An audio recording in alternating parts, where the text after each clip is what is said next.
बाळा, आता का रडत बसला आहेस बरं? का स्वतःला दोष देतो आहेस? का परिस्थितीला दोष देतो आहेस?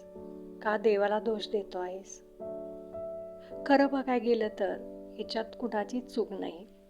आज जी तुझ्यावरती वेळ आली आहे, याच्यात तू ज्यांना दोष देतोयस त्या कुणाचीच चूक नाही. चूक आहे ती फक्त तुझ्या कर्माची.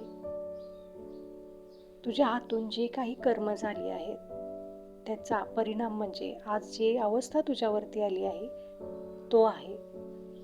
मग तू म्हणशील यात माझीच चूक आहे, पण नाही. त्यावेळी तू माझ्या सानिध्यात नव्हतास.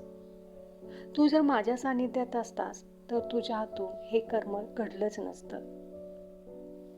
पण बाळा, मी तुला वेळोवेळी संकेत देत होतो, पण तू तुझ्या आयुष्यात इतका मग्न होतास, तुझ्या कामात इतका मग्न होतास की तुला माझे संकेत दिसत नव्हते, जाणवत नव्हते. आणि जरी जाणवले, जरी दिसले, तरी तू त्याच्याकडे कानाडोळा करत होतास. कारण तुला तुझ्या प्रसिद्धीने, तुझ्या ध्येयाने तुझ्या डोक्यावरती एक प्रकारचं जाळं केलं होतं. तुझ्या डोळ्यावरती पुढे यशस्वी होण्याची, मग त्या कोणत्याही मार्गाने असो, याची झापड होती. मी तुला वेळोवेळी सावध करत होतो, परंतु तुझं माझ्याकडे लक्षच नव्हतं. पण आता वेळ निघून गेली आहे आणि आता तुझ्यावरती फक्त ही रडायची वेळ आली आहे. पण एक सांगू का रे, अजूनही वेळ गेली नाही. हो, तू बरोबर ऐकतोयस. जरी मीच म्हणत असलो वेळ निघून गेली आहे, ती तुझ्या मागील कर्माची होती. अजूनही तुला चांगलं कर्म करायची वेळ निघून गेलेली नाही. तू तुझ्या झालेल्या चुका दुरुस्त करू शकतोस. यासाठी फक्त तुला एक करावं लागेल, आमच्या सानिध्यात, आमच्या मार्गात यावं लागेल.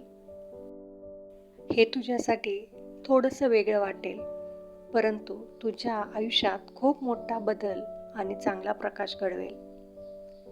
आजपर्यंत लाखो लोक आमच्या मार्गात आले, आमच्या भक्तीत आले, त्यामुळे त्यांच्या आयुष्याचं सोनं झालं.